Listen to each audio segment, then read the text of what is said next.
Ken était un homme tout à fait fascinant, presque ensorcelant. Il vous hypnotisait. Il avait un don pour ça.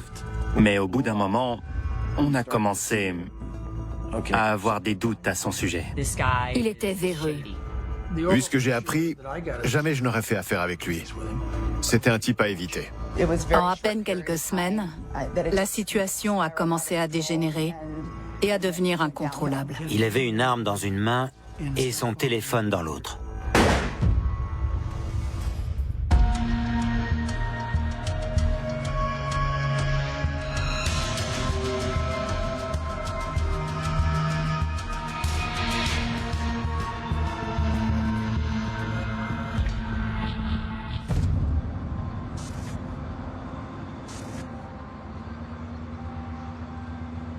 C'était une journée tout à fait ordinaire.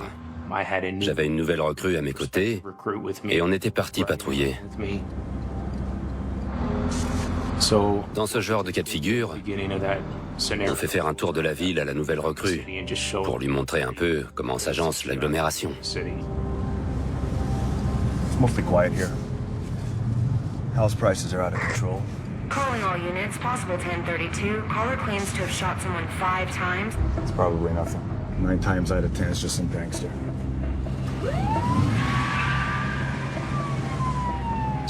Au départ, j'ai songé à un canular ou à une mauvaise blague, l'appel d'un déséquilibré. Caller says there's a new luxury vehicle in the driveway. The left-hand garage door is open and the front door of the house is open.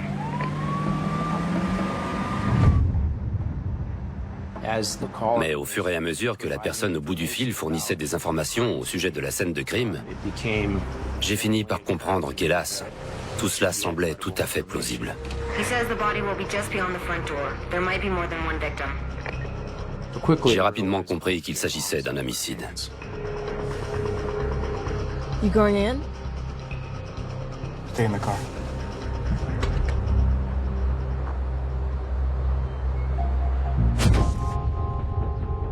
Nous sommes début 2004, à l'apogée du boom immobilier à Denver, dans le Colorado. Il y a de l'argent à se faire. Guess how many bids they've had on this place? I don't want to know. 4. 15 grand over asking. I know, right? Le marché de l'immobilier de Denver était vraiment florissant. C'était une période incroyable et rêvée. J'étais à la tête d'un petit cabinet de courtage avec 5 à 7 gestionnaires de crédit et une gestionnaire de prêt. Craig était l'un des gestionnaires de crédit pour lesquels je travaillais. C'était quelqu'un d'adorable, plein d'entrain, intelligent, avec la tête sur les épaules. Il avait envie de réussir. This market is seriously going nuts. On était une toute petite structure et je cherchais un moyen de pouvoir passer un nouveau cap. Pour le cabinet de Craig, passer ce nouveau cap implique de fusionner avec une plus grosse société. Looking sharp?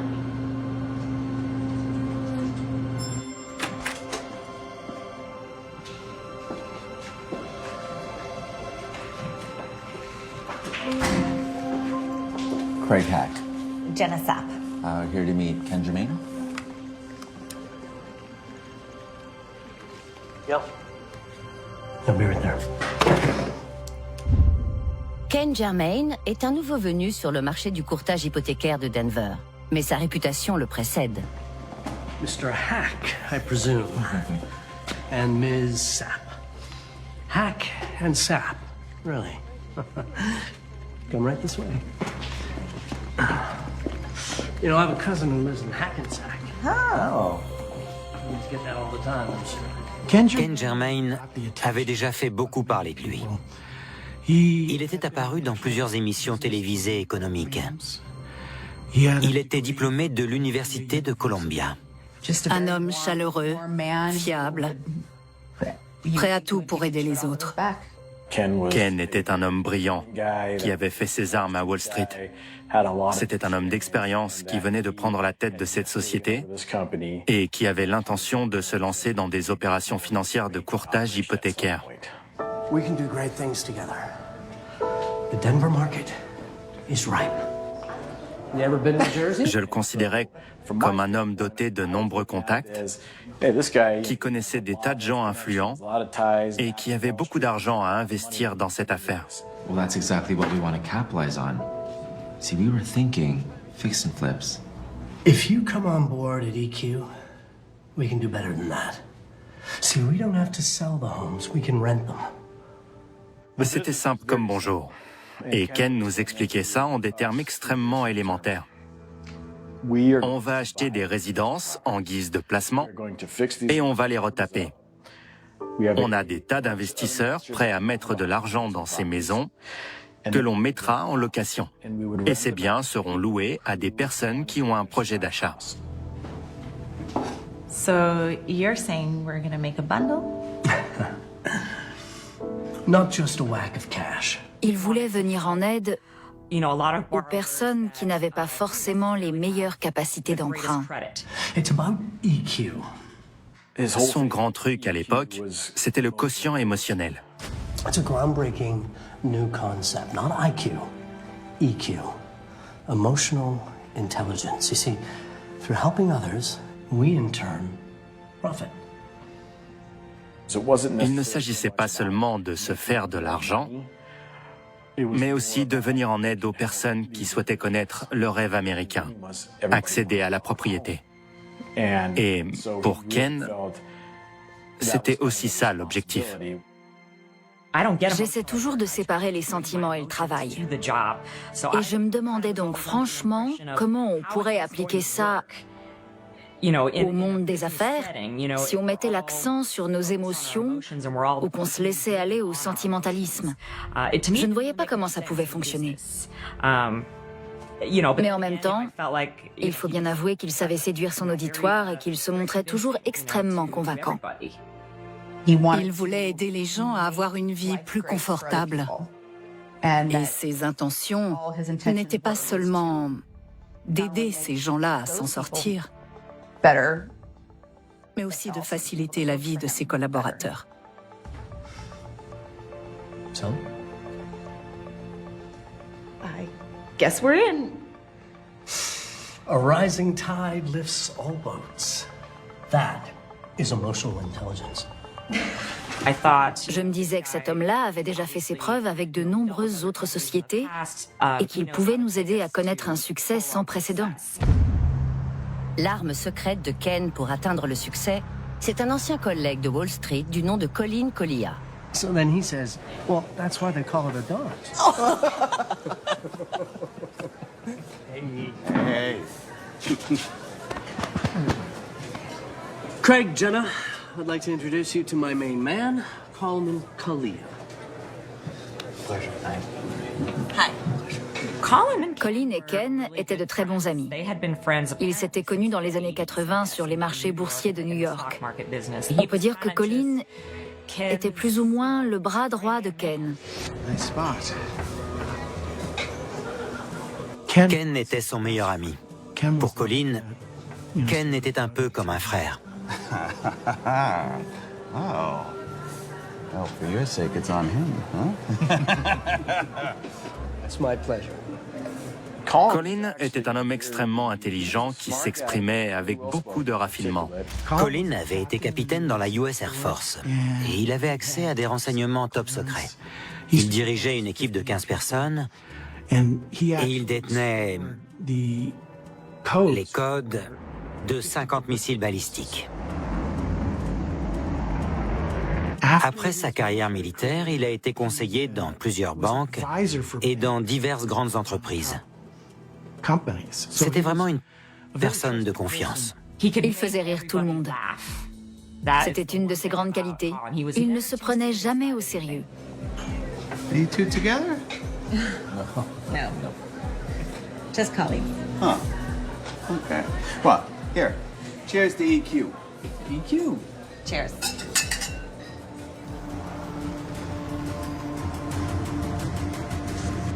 Une fois son équipe de choc réunie, Ken met en pratique ses méthodes qui semblent largement porter leurs fruits You won't regret it. et attirer de nombreux investisseurs. Congratulations. Thank you. Les affaires étaient florissantes. On achetait de nombreux biens immobiliers, on avait des tas d'investisseurs prêts à injecter des fonds. On avait l'impression que tout roulait comme sur des roulettes. On n'arrêtait pas de signer de nouveaux contrats. On organisait de fastueuses soirées pour les fêtes de Noël. Ça marchait fort pour nous et on était tous sur notre petit nuage. C'était un climat de travail très agréable. On voyait beaucoup de monde et on passait du bon temps tous ensemble. Will you do the honors? Yes. I sure will. Colin, get me a rum and eggnog, please. Thank you, Jenna. Lots of cinnamon. All right. You got me good there, Doug?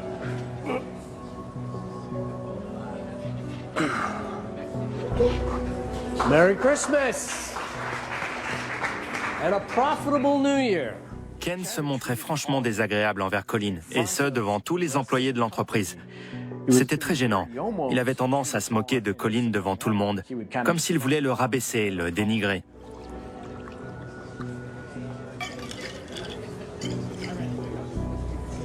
Ken considérait Colin comme son souffre-douleur. C'était un sous-fifre, une sorte de faire-valoir pour lui. Where the hell's my rum and egg from? Colin? Jesus, you have one thing to do. Hey, Greg. Hey, buddy. You good? Yeah, of course. You know me. Never better, huh? Quand j'allais voir Colin pour lui dire « Mais ça te fait quoi qu'il te parle comme ça devant tout le monde ? Tu ne trouves pas qu'il se montre un peu dur avec toi ? Tu ne le vis pas mal ?» Colin répondait toujours « Tu connais Ken, il a un sens de l'humour particulier. Il m'a toujours envoyé des pics depuis qu'on se connaît. C'est tout Ken, ça. » Je ne trouvais pas ça normal. Je voyais bien qu'il y avait quelque chose de pas très net dans tout ça. Je me disais qu'il allait basculer dans l'illégalité. En 2005, Ken Germain s'est constitué une équipe de choc qui règne en maître sur le marché de l'immobilier de Denver et fait des ravages. Michelle, l'assistante personnelle de Ken Germain, décide de proposer à ses beaux-parents de venir rencontrer son patron en tant qu'investisseur potentiel dans son affaire. Quand j'ai vu combien ces investissements semblaient rapporter, j'ai parlé de ce type de produit à mes beaux-parents, car je savais que c'était le genre d'offre qui pourrait les intéresser, que ce soit pour faire fructifier leurs économies ou éventuellement partir à la retraite plus tôt que prévu grâce à ce petit pécule. Okay, so the company, the investors, and the tenants. Now we do the fix-ups, and they rebuild their credit scores. And in 5 years' time, they get to own their own homes. Everyone wins. Now, it's completely... It's way more than an investment. You'll be amazed at the returns, and we can make a difference. What do you guys think? Seems great. Let's sign then. Smart folks. J'étais ravie qu'une telle offre puisse permettre à certaines personnes d'accéder à la propriété. All right. Ça paraissait idyllique.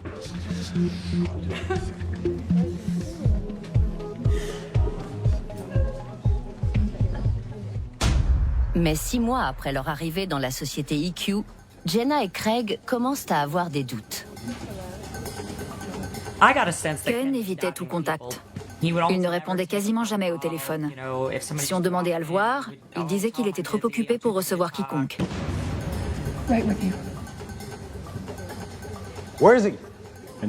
Les entrepreneurs passaient au bureau et exigeaient d'être payés. Ils ne comprenaient pas qu'on ne les paie pas pour le travail exécuté. Mr. Germain's out of town. If you'd like to leave me your name, I can tell him you stopped by. Tell them, pay me!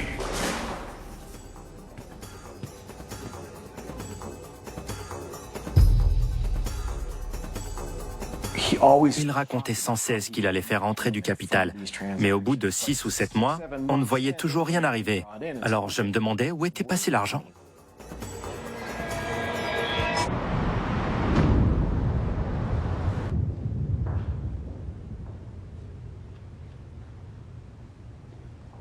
Il avait accroché une photo de lui en couverture d'un célèbre magazine. Mais il ne s'agissait que d'une reproduction. On n'a jamais vu l'original. Je ne sais plus si c'était le magazine Fortune ou un autre du même genre, mais on voyait bien que la photo datée, ça devait remonter aux années 80. Avoir fait la couverture d'un magazine 20 ans plus tôt, moi, ça ne m'impressionne pas. Il refusait de montrer l'article à quiconque. Et on trouvait ça un peu étonnant qu'il n'ait que la couverture de ce prétendu magazine.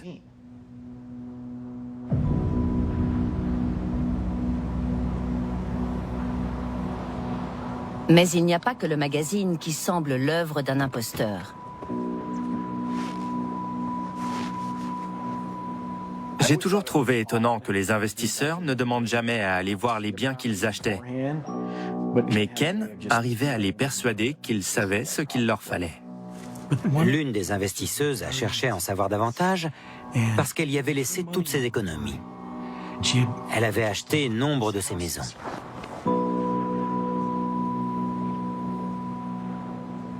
Certaines de ses propriétés avaient les fenêtres brisées. Dans d'autres résidences, on a retrouvé des excréments. Et on voyait bien que rien n'avait été fait pour les retaper, ni même pour les louer.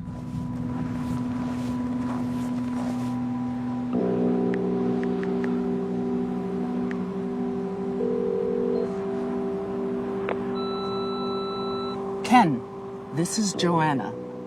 I'm at the Pitt Street property. It's a dump. Call me back.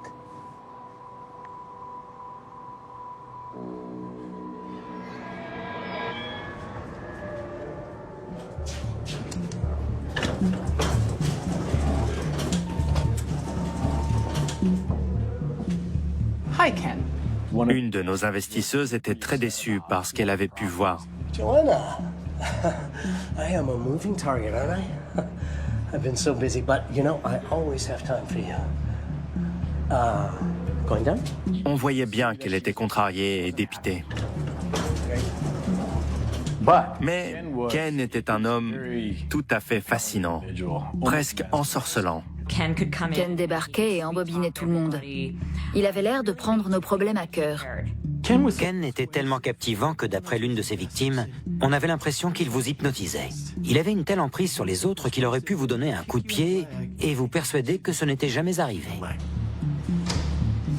So then, he says, that's why they call it a dog. Il avait un don pour ça. Okay, you take care. I'll be in touch. Je n'arrivais pas à identifier le problème, et je ne pouvais rien prouver, mais je sentais bien qu'il y avait quelque chose qui clochait.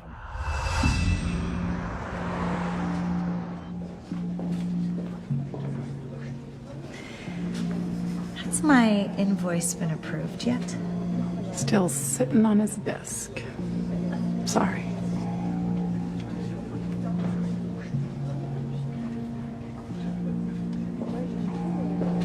J'ai jamais eu à courir après mon chèque auparavant. J'ai aucun client. Je n'avais plus le choix. Where's my paycheck? Oh, Jenna, my day is some kind of crazy, okay? Tomorrow, all right?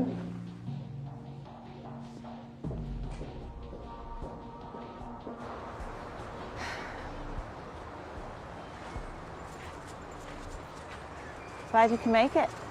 Hey, Gizmo. Jenna décide de parler de ses doutes au bras droit de Ken. I take it this isn't a social call. Every day now, it's unpaid bills. Temporary cash flow problems that last for months. No one's getting paid. All these houses sitting empty. Where's all the money, Colin? Colin et moi, on s'entendait très bien. J'ai décidé de me confier à lui et d'inciter mes collègues à quitter le navire avant qu'il soit trop tard. I have a good instinct about this stuff. Trust me. Come on, Jenna, don't be so dramatic. Je voyais bien qu'il y avait quelque chose de pas très net dans tout ça. Je me disais qu'il allait basculer dans l'illégalité. Ken's gonna come through. He always does. Alors que Colin était toujours très confiant. Ne t'en fais pas pour ça, Ken va s'en occuper. Il avait une confiance totale en Ken. Il pensait qu'il allait remettre de l'ordre dans ses affaires. Ils étaient amis de longue date, mais ce qui est étonnant, c'est que je n'ai jamais vraiment su quel était le rôle de Colin dans toute cette affaire. Il était plus ou moins le bras droit de Ken, son homme de confiance, mais j'ignorais quelles étaient ses responsabilités dans la société. Avec des entrepreneurs impayés et des investisseurs mécontents sur le dos, quelques collègues décident de se renseigner sur leur patron. Nothing about New York? He's the president of an investment firm in Boca Raton.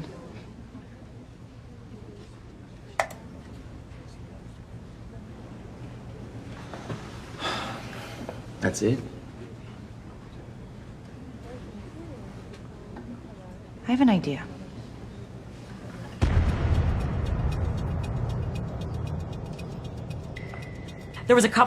On était plusieurs à se poser des questions sur la situation. On a décidé de faire appel à un détective privé pour tenter de mieux cerner le personnage et d'en apprendre davantage sur lui. On avait des raisons de s'interroger. So, how can I help you? We're pretty sure one of the executives at our company is up to something. Des employés m'ont demandé de me renseigner sur un certain Monsieur Germain. Il voulait que je vérifie ses antécédents. Here's some info we pulled together. D'après eux, il y avait des irrégularités. Je n'étais pas sûr de comprendre et j'ai voulu en savoir plus. Ils s'étaient déjà documentés de leur côté et m'ont demandé de pousser les recherches un peu plus loin. This is a good start.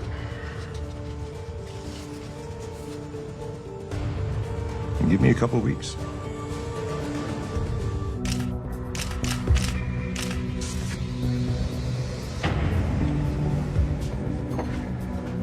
L'escroc aussi a ses limites, parce qu'il risque de se faire tuer ou d'atterrir en prison.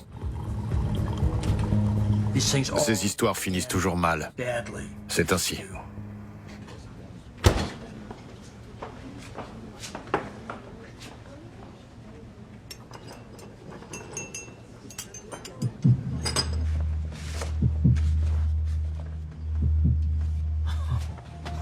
Wow. Yep, wait till you look inside. Le rapport du détective privé était impressionnant. Il faisait bien dans les 30 à 50 pages. Il nous en a dévoilé le contenu. These are not business expenses. No, these are personal. That they are. Ken avait pris le parti d'utiliser le compte de la société comme si c'était son compte personnel. Il s'était offert une résidence de plus d'1 million.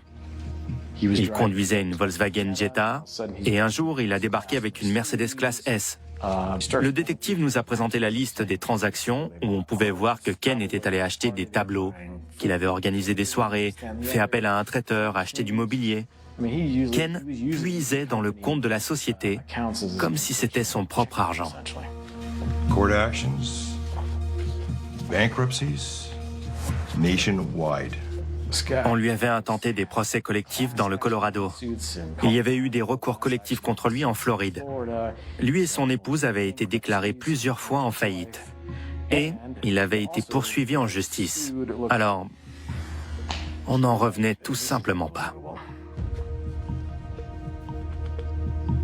Okay. Oh my God.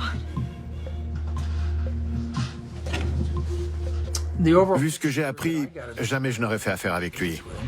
C'était un type à éviter. C'est un escroc, un menteur. Les escrocs sont ainsi, ils profitent de la naïveté des gens pour les arnaquer. Incredible. It's a con game. And when the money's gone, he just moves on. On était sous le choc. On n'arrivait pas à y croire.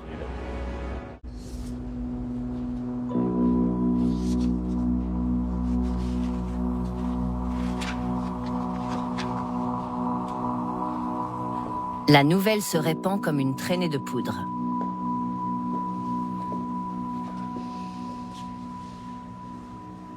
I'm sorry to tell you this way. C'est d'autant plus difficile à accepter pour Michelle, l'assistante de Ken, dont les beaux-parents ont investi une grosse partie de leurs économies dans l'arnaque montée par Ken Germain. J'espérais que ça allait s'arranger. On était plusieurs employés à avoir de la famille qui avait investi dans cette affaire. Et innocemment, je me disais que jamais Ken ne laisserait nos proches se retrouver sur la paille.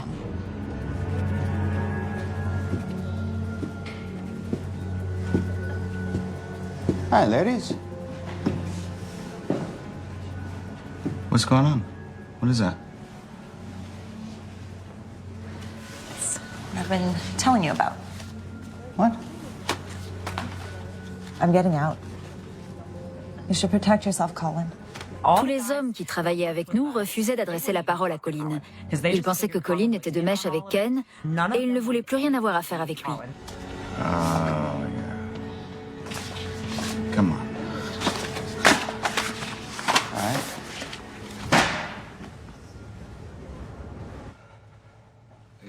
I don't know. Where do you think this is going to end? Il est arrivé un moment où Colin est allé voir Ken pour lui dire « Tu te rends compte que ces gens-là n'auront plus rien? Qu'ils seront démunis? Ils pourraient très bien vouloir se venger et tenter de nous assassiner. » I'll take care of it, okay? Like I always do. Why don't you get back to whatever the hell it is that you do around here and let me figure this out? People want their money back, Ken. Okay, I feel like I have a target on my back. Always with the high drama. Okay, no one is gonna get killed as long as you keep your mouth shut.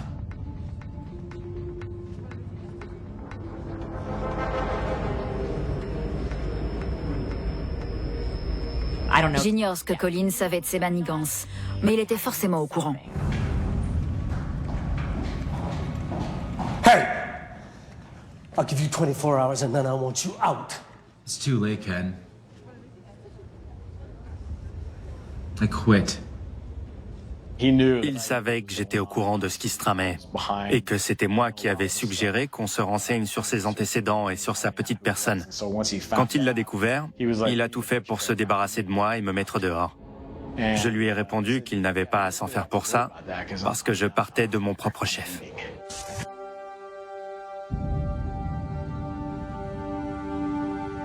En à peine quelques semaines, la situation a commencé à dégénérer et à devenir incontrôlable.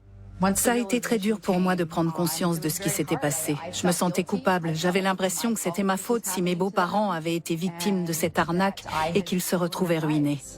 Ils avaient investi de l'argent en toute confiance. J'avais l'impression d'avoir manqué à ma parole. Mais hélas, je ne pouvais rien y faire. Il était trop tard.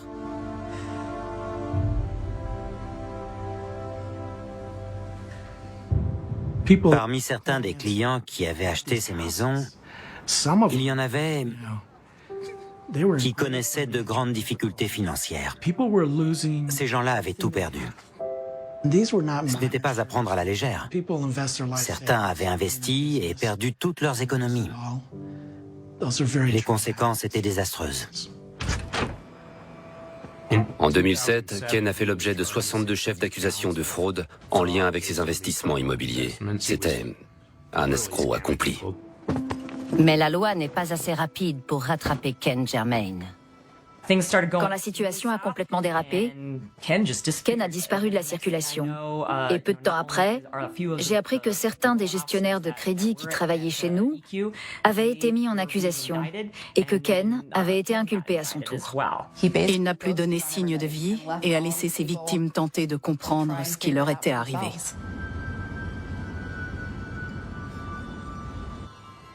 Il me rappelle énormément les charlatans et les flibustiers des années 1800. Le genre de type qui arrivait en ville et devait faire au plus vite pour tenter de vendre son produit miracle.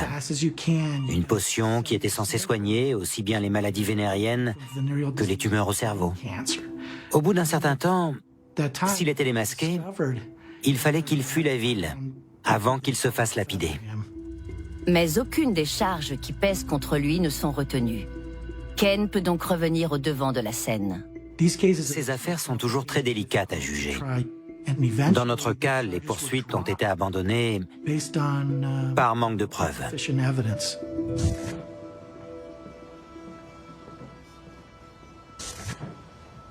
Début 2010, Colin traverse une période particulièrement difficile. C'est à cette époque-là que Colin a perdu ses parents. Et il a hérité d'un joli petit pactole. Il comptait sur cette somme, parce qu'il ne pensait pas pouvoir un jour retrouver un emploi.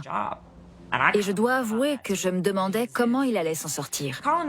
Colin était un homme intelligent, mais un peu trop naïf.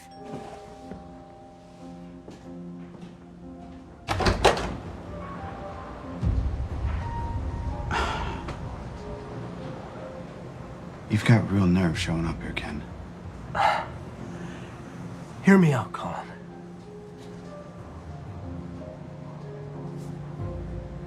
Colin m'a appelé pour me dire « Devine qui est venu me rendre visite aujourd'hui.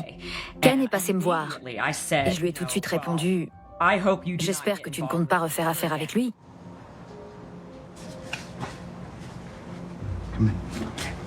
Je crois que c'est tombé dans l'oreille d'un sourd.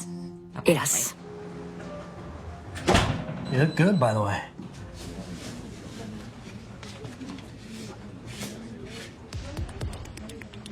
Colin investit dans la nouvelle affaire de Ken à hauteur de 400 000 $. Here it is, Cole. Hot off the press, all the I's dotted and T's crossed. Blah, blah, blah. Now sign on the bottom line, will you? Cette fois-ci, Colin est à la tête d'un certain pécule. Et Colin va jusqu'à investir son propre héritage dans cette affaire. Il a dû être séduit par le concept. Ken, I'm just a little... It's gonna be fine. Okay? Okay, it's gonna be fine. Okay. Okay. Keep my eye on you, Ken.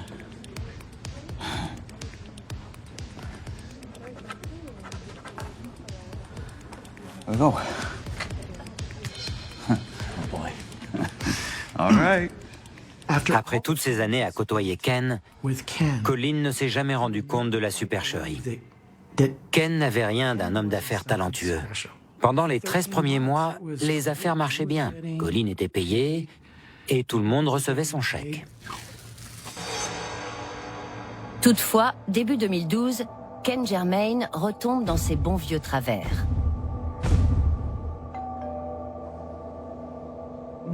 Quand Colin a vu son héritage fondre comme neige au soleil, on n'était plus trop en contact, lui et moi. Mais c'était surtout dû au fait que je le croyais trop occupé par ses nouvelles responsabilités. Good to see you. It's like old times. Well, I'm glad to see you. Il m'a annoncé qu'il déménageait à New York.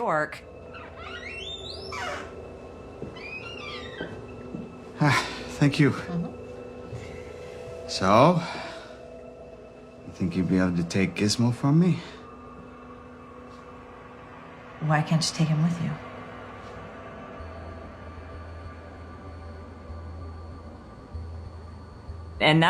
Colin a commencé à se confier et à me dire combien il se sentait mal et qu'il voyait bien qu'il s'était fait avoir.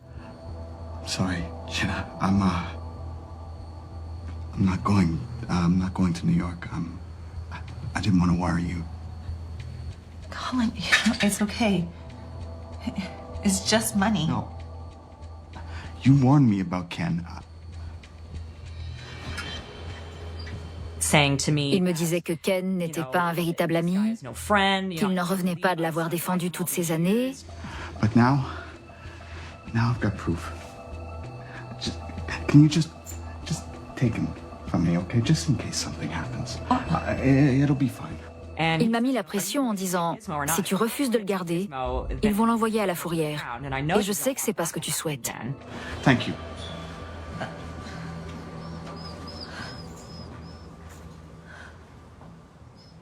J'ai un peu hésité à prendre Gizmo chez moi. Mais je me suis dit que j'allais le garder quelques jours et que je retournerais voir Colin prochainement. J'ai laissé passer quelques jours, mais j'arrivais plus à le joindre.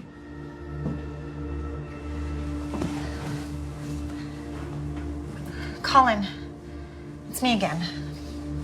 Call me back. Please, call me back.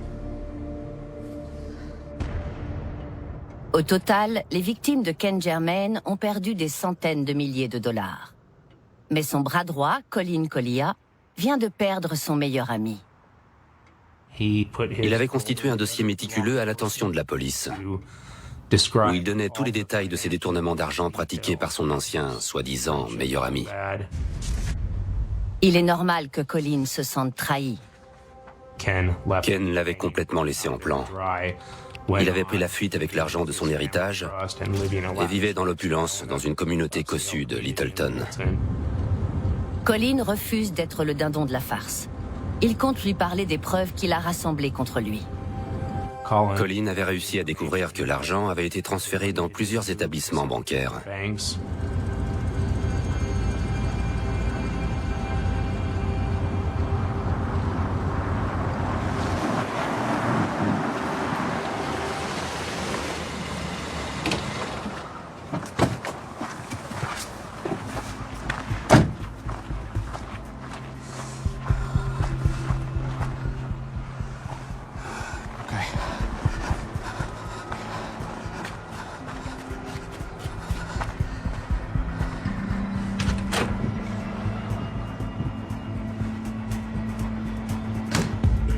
Colin s'introduit discrètement chez Ken.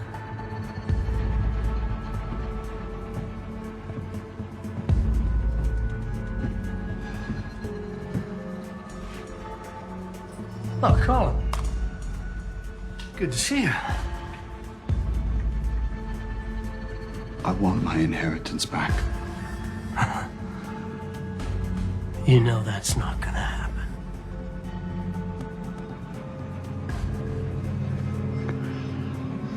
Got a binder. It's got everything the police need to put you away. So give me my money. I can't do that. You think you can put me away? Il avait une arme dans une main et son téléphone dans l'autre. Il ne répondait plus.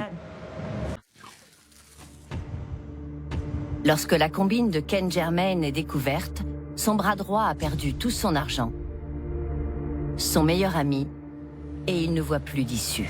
Calling all units, possible 1032. Caller claims to have shot someone 5 times.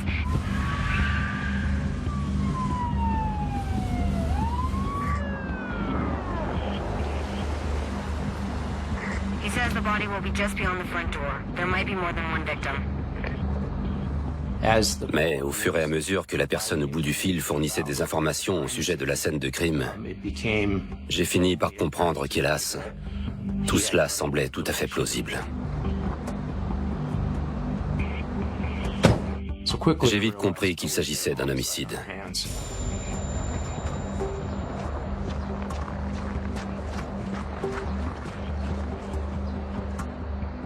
You've got cover arriving any second. Just hold steady. We've still got the caller on the line. Copy that. Je m'appuyais sur un genou pour essayer de rester le plus discret possible en observant la porte d'entrée et tenter de repérer tout signe de vie ou de présence dans la résidence. Je me trouvais tellement loin que je ne voyais strictement rien de l'intérieur de la maison. J'étais complètement ébloui par le soleil. L'agent Jason Gallardo se rend rapidement compte que 2 drames distincts sont en train de se jouer, au même moment. L'homme au bout du fil a déclaré se trouver dans le parc de Bear Creek, où une équipe d'unités d'élite était justement en formation du côté de Lakewood. Les officiers en faction se sont rapidement rassemblés pour tenter de retrouver la trace de notre homme, près de l'étang. Ils ont commencé à chercher le suspect grâce à leurs jumelles, depuis un point d'observation. Les renforts ont fini par arriver, on a pu ouvrir la porte et pénétrer dans la résidence. L'homme au bout du fil a déclaré « Je vous signale que j'ai tiré sur un homme. » L'opérateur, comment vous vous y êtes pris? Lui, je lui ai tiré 5 fois dessus. L'opérateur, entendu. Donnez-moi votre nom. My name is Colin Collia. Il avait une arme dans une main et son téléphone dans l'autre. Il parlait avec un débit rapide et très fort à travers son portable. He was supposed to be watching out for me. And he blew all my money. L'opérateur, vous tenez le coup, Colin? Collia, pas vraiment. Listen, I left my front door unlocked, okay? Just tell the cops to go in. Il y a un dossier sur ma table. Vous y trouverez toutes les informations utiles qui expliquent les raisons de mon geste. L'opérateur. Vous comptez vous faire du mal? Colilla, certainement. L'opérateur. Vous pouvez encore vous en sortir, monsieur.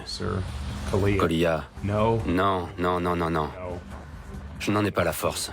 Et puis, c'est comme ça. It's an eye for an eye. If you take a life, you gotta give your life. L'opérateur. Colin, vous m'entendez? Allô? Monsieur?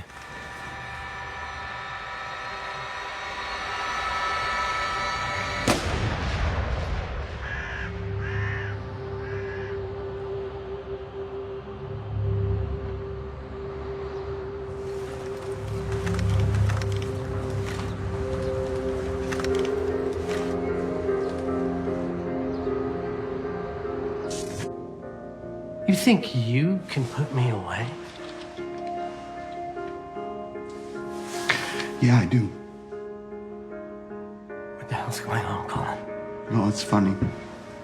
So I never thought that I would be the one to stop you. Colin, please. Colin. Colin, please!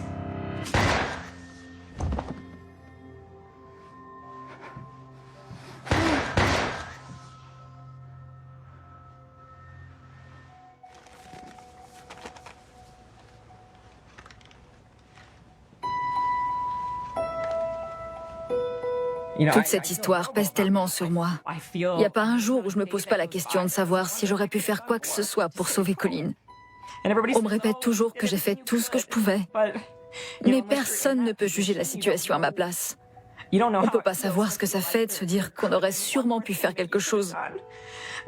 J'aurais par exemple pu appeler SOS Suicide plus tôt. J'aurais aussi pu demander à la police d'aller voir s'il allait bien. J'aurais peut-être pas dû prendre Gizmo chez moi. Il y a tellement de choses que j'aurais pu entreprendre. Mais lorsqu'une personne est bien décidée, on ne peut pas la faire changer d'avis. Dans la lettre d'adieu qu'a laissée Colin, il fait mention d'une information intéressante et tout à fait troublante. Il déclare « Cet homme est le mal incarné. Je le savais au fond de moi, mais je ne pensais pas qu'il serait capable de me faire du mal. Je me suis trompé. J'ai été trop naïf. La seule chose qu'il me reste à faire, c'est de réparer les torts qu'il a commis en punissant ce monstre par moi-même. » Il se considérait alors comme la seule personne qui soit capable d'agir pour éviter qu'il y ait d'autres victimes à l'avenir.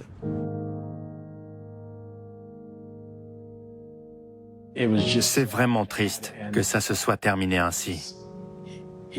Colin ne pensait pas à mal, mais finalement, c'était franchement désolant d'apprendre qu'il était passé à l'acte et de se dire qu'on était amis avec quelqu'un qui était prêt à commettre un meurtre et à tuer quelqu'un de sang-froid. Malgré tout, Ken restait un être humain qui avait une femme et des enfants. Ses proches doivent maintenant apprendre à vivre sans lui et à aller de l'avant. Et je trouve ça terrible. D'après moi, on n'a pas le droit de vie et de mort sur les gens. Personne ne mérite de mourir pour ça. Les enfants de Ken ne méritaient pas de perdre leur père de manière aussi brutale. Mais Ken avait escroqué des dizaines et des dizaines de personnes. Il avait ruiné leur vie. Il leur avait subtilisé toutes leurs économies. Il a pris la fuite et c'est finalement Colin qui l'a arrêté dans son élan.